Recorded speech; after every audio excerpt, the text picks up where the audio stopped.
ಶಾಮನೂರು ಶಿವಶಂಕರಪ್ಪ ನಿಧನದಿಂದ ತೆರವಾದ ದಾವಣಗೆರೆ ದಕ್ಷಿಣ ಕ್ಷೇತ್ರ ಹಾಗೇನೆ HY ಮೇಟಿ ಅವರ ನಿಧನದಿಂದ ತೆರವಾಗಿದ್ದಂತಹ ಬಾಗಲಕೋಟೆ ಕ್ಷೇತ್ರದ ಬೈ ಎಲೆಕ್ಷನ್ ರಿಸಲ್ಟ್ ಕೂಡ ಇವತ್ತು ಅನೌನ್ಸ್ ಆಗುತ್ತೆ. ದಾವಣಗೆರೆಯಲ್ಲಿ ಕಾಂಗ್ರೆಸ್ ಅಭ್ಯರ್ಥಿ ಸಮರ್ಥ ಶಾಮನೂರು 1000 ಮತಗಳ ಅಂತರದಿಂದ ಮುನ್ನಡೆ ಕಾಯ್ದುಕೊಂಡಿದ್ದಾರೆ.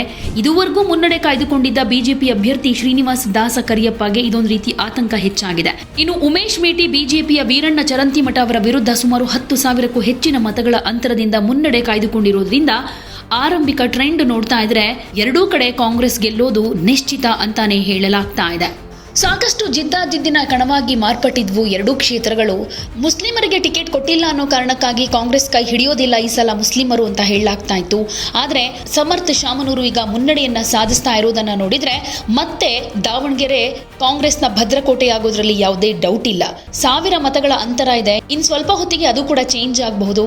ಯಾಕೆಂದ್ರೆ ಅತಿ ಹೆಚ್ಚು ಲೀಡ್ ನಲ್ಲಿ ಏನಿಲ್ಲ. ಸೊ ಲೆಕ್ಕಾಚಾರ ಉಲ್ಟಂ ಪಲ್ಟ ಕೂಡ ಆಗಬಹುದು. ಆದರೆ ಸದ್ಯಕ್ಕಂತೂ ಕಾಂಗ್ರೆಸ್ ಮುನ್ನಡೆಯನ್ನ ಸಾಧಿಸ್ತಾ ಇದೆ.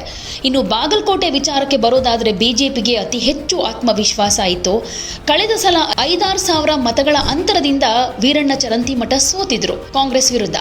ಆದ್ರೆ ಈ ಸಲ 10,000ಕ್ಕೂ ಹೆಚ್ಚು ವೋಟ್ಗಳ ಮುನ್ನಡೆಯಲ್ಲಿದ್ದಾರೆ ಅಂತಂದ್ರೆ ಉಮೇಶ್ ಮೇಟಿ ಇದನ್ನ ರೀಚ್ ಮಾಡೋದು ಬೀಟ್ ಮಾಡೋದು ಸ್ವಲ್ಪ ಕಷ್ಟ ಅಂತಾನೆ ಹೇಳಲಾಗ್ತಾ ಇದೆ. ಹೀಗಾಗಿ ಕಾಂಗ್ರೆಸ್ ಮುನ್ನಡೆ ಸಾಧಿಸಿರೋದ್ರಿಂದ ಅದು ಅತಿ ಹೆಚ್ಚು ಮತಗಳ ಅಂತರದಿಂದ ಆಲ್ಮೋಸ್ಟ್ ತನ್ನ ಕ್ಷೇತ್ರವನ್ನ ಉಳಿಸಿಕೊಳ್ಳುವಲ್ಲಿ ಕಾಂಗ್ರೆಸ್ ಇಲ್ಲಿ ಸಕ್ಸಸ್ ಆಗಿದೆ ಅಂತಾನೆ ಹೇಳಬಹುದು.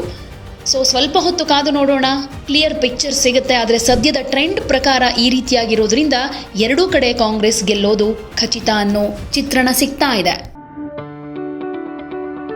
ಯಾವುದೇ ಸುದ್ದಿಯ ಅಪ್ಡೇಟ್ ಅನ್ನ ಮಿಸ್ ಮಾಡ್ಕೊಳ್ಬಾರ್ದು ಅಂದ್ರೆ ಈಗ್ಲೇ ಒನ್ ಇಂಡಿಯಾವನ್ನ ಸಬ್ಸ್ಕ್ರೈಬ್ ಮಾಡಿ. ನಿಮಗೆ ಬೇಕಾದ ಭಾಷೆಯಲ್ಲಿ ಎಲ್ಲಾ ಸುದ್ದಿ ತಿಳಿಬೇಕು ಅಂದ್ರೆ ಒನ್ ಇಂಡಿಯಾ ಆಪ್ ಅನ್ನ ಡೌನ್ಲೋಡ್ ಮಾಡ್ಕೊಳ್ಳಿ.